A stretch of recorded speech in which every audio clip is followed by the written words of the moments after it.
Hello everyone, welcome back to our channel. So for today's video, we are going to do on this export potential of this Indian spices. So there was a rise in the Indian spice. Okay, so we're going to talk about the current status of this export in the spices in India, as well as we're going to cover all the other important topics under this whole agriculture export through MCQs, and we'll also try to solve them. Okay guys, my name is Hansa and I've done my bachelor's in horticulture, and I've also done my post-graduation in nematology in agriculture. If you guys are new to this channel, please don't forget to subscribe, and you can also press the bell icon for further notifications from our channel.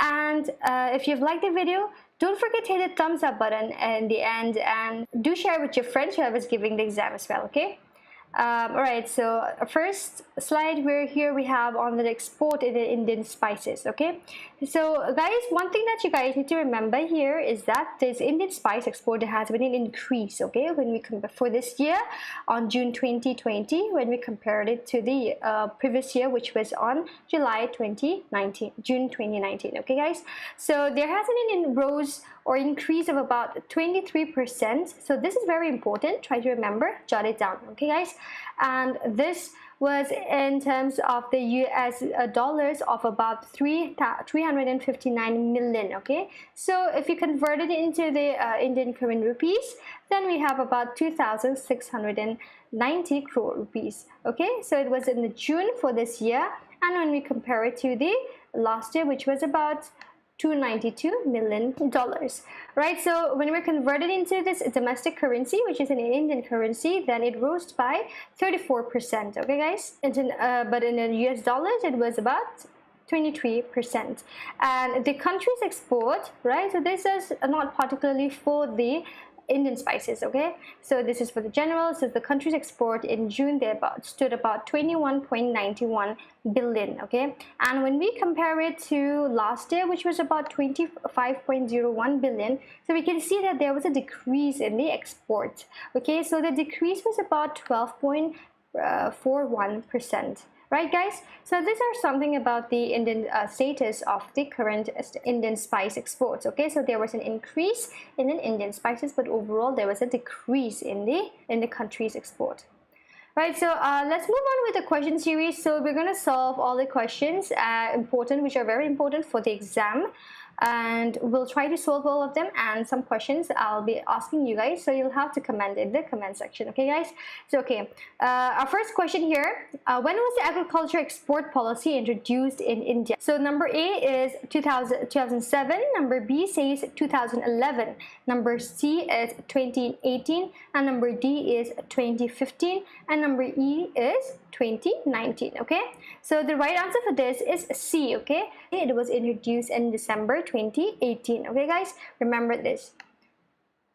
So this policy, the main aim of this policy is at doubling the agriculture exports from 30 billion USD to 60 billion US. Okay, dollars. So they wanted to double the agriculture export, so that is the main aim. All right, and another thing is that this vision of the agriculture export is to harness the export potential of the Indian agriculture through suitable policy instruments, as well as to make India global power in agriculture, as well as to raise the farmers' income.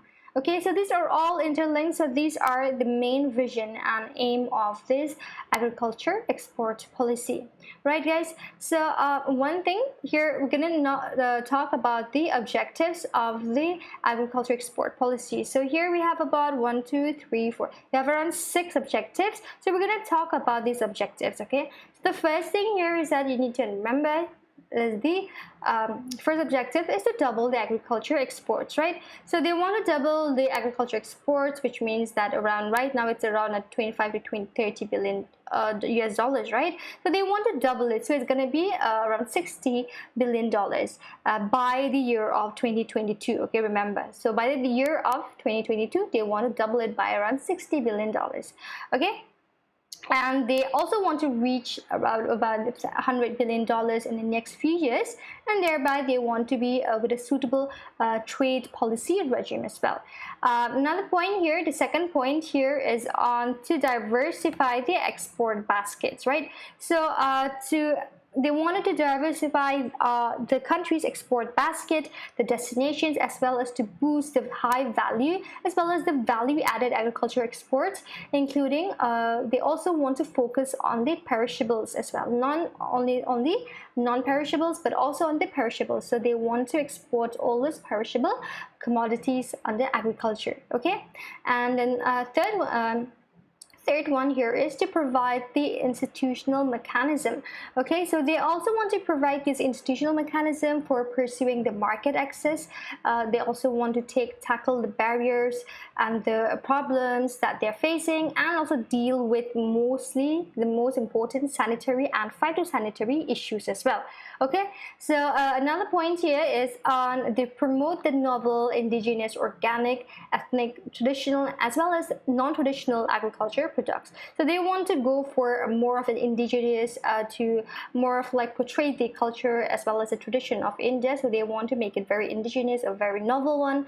Organic, ethnic, traditional, as well as you can also call for the non-traditional agriculture export products. Okay, now the fifth one here is that to strive to double India's share in the global agriculture export. So here they also want to increase or double the India's share in the world agriculture export by integrating with more of a global value chain. And another point, last point here, is to enable the farmers to get a benefit of the export opportunities in the overseas market. Okay, so they want to enable the farmers of India in the rural setup, or all the farmers all over the country, to get the benefit from all of these export opportunities in the market outside of India. Okay guys, so these are some of the main objectives of the agriculture export policy. Okay, and remember, it was introduced in India on the year of 2018 in December. Okay, I hope this is clear, and now let's move on to another slide. Which of the following was the top exporter in spices in terms of value? So you need to select the top exporting spice amongst all this. Okay, and that is also in terms of value. Okay, so the options given here are: number A is chili, number B is pepper, C is turmeric, D is cardamom, number E is asafoetida. So asafoetida is hing. Okay guys, right, so the right answer for this is chili. So chili is the most valued exporter spices in the country. Okay, so this was during financial year of 2019. The top I've given the top 10 exported spices in terms of the value. Okay, so the first one here is chili. We have mint products, we have spices and oleoresins. We also have cumin, turmeric, pepper, curry powder, paste, as well as the cardamom seeds, and we also have other spices like tamarind, asafoetida, and cassia, as well as in the garlic. So these are the top 10 exported spices which are high in terms of their value. Okay, so one thing you guys need to remember here again is that the chili is also the major spice crop, which occupy about 29% of area under cultivation. Okay guys, so this statement is very, very important. So remember this. Chili is a major spice crop. They produce about 29% of the area under cultivation, and they also contribute about 34% of the total spice production in the country. Okay, so last year India's chili export stood at about 468,500 tons. Okay, so these are some of the facts on the chili. So try to remember all these important facts. These are very important. Okay. Another point, now the question here is: which of the following is the highest spice producing state in the country? Okay, so the options given here are A, Kerala, we have B, Maharashtra, number C is Rajasthan, number D is Andhra Pradesh, number E is Tamil Nadu. Okay guys, so for this question I would like you all to answer in the comment section. Okay, drop it in the comment section if you guys have any ideas. This is a very easy question, straightforward question, so I'm guessing all of you guys might be able to answer this question. Okay, so drop it in the comment section so that I'll be able to know. Okay guys, right, so next question is: Spice Board of India, they comes under which of the following ministry? Okay, so number A is Ministry of Agriculture and Farmers Welfare. Number B is Ministry of Consumer Affairs, Food and Public Distribution. Number C is Ministry of Commerce and Industries. And number D says Ministry of Food Processing Industries. Number E is none of the above. Okay, guys, so the right answer for this is Ministry of Commerce and Industries. So you might get confused with the Ministry of Agriculture and Farmers Welfare, but this Spice Board of India, it comes under the Ministry of Commerce and Industries. Okay, so this Spice Board of which is under the Ministry of Commerce and Industry, it is a basically flagship organization for the development and worldwide promotion of the Indian spices, right? So this board, the headquarter, so the things that you guys need to remember about this board is the ministry, okay, as well as the headquarter. So the headquarter is in Kochi, which is in Kerala. Okay, guys, and we also have when it was established. So it was established or constituted in the year of 1987. This was under the Spice Board Act, which was of 1986. So, okay, so they also want to, with the responsibility of the production and development of the cardamom and export promotion of 52 spices shown in this schedule of the act. Okay, so another point that they do is that it also provides quality control and certification, register exporters, documents trade information, as well as it provides inputs to the central government policy matters. Okay, so these are some of the activities that this Spice Board they do. Okay, guys, and the board also they participate in major international trade fairs as well as in the food exhibitions to promote the Indian spice apart from organizing various domestic events. Okay, so these are some of the activities that this Spice Board do. Okay, guys, so next slide we're going to talk about the summary of this whole thing that we have learned today. Okay, so we're going to learn a bit more extra, but it's going to be more like a summary. Okay, the India is also the world's largest producer in terms of spices, consumer as well as exporter. Okay, so the country produces of about 75 out of 109 varieties, which was listed by the International Organization for Standardization, which is also known as ISO, right? And they account for half of the global trading in spices. Okay, guys, and the second point that you guys need to remember is that the top 10 importers of Indian spices in the financial year of 2019, which was last year, were US, okay, and we also have China and Vietnam. We also have Hong Kong, we also have Bangladesh, Thailand, UK, UAE, but I think it's very important to just remember the top 3, okay, and for the financial year of 2020, the spice worth of about 3.65 billion they were exported.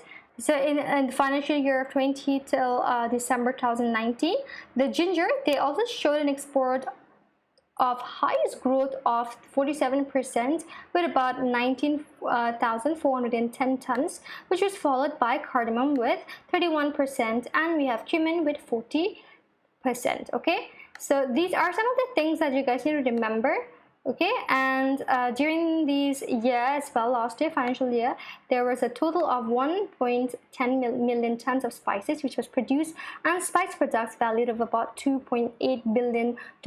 They were all exported from the country, and when it was compared to last year, it was about 1.02 million tons, around 2.78 billion. It was in the financial year of 2018. Okay, so there was an increase in about 7%, but this is not really important. I think for this year there was about in spices as it was shown, there was an increase about 23%. So that's a huge increase, right? So these are some of the things that you guys need to remember under this export potential of spices. Okay, I hope today's lecture was fruitful. I hope it was productive, and I hope that you guys had learned something new, and maybe it might be a revision for some of you guys, but I hope that it was helpful for all of you. Okay, guys, so that's all for today. And if you guys are new to this channel, don't forget to subscribe, and you can also press the bell icon for further notifications. And if you've liked the video, don't forget to hit the thumbs up button and do share with your friends, and we'll meet again tomorrow with another topic, right? So till then, take care and study hard, and thank you so much.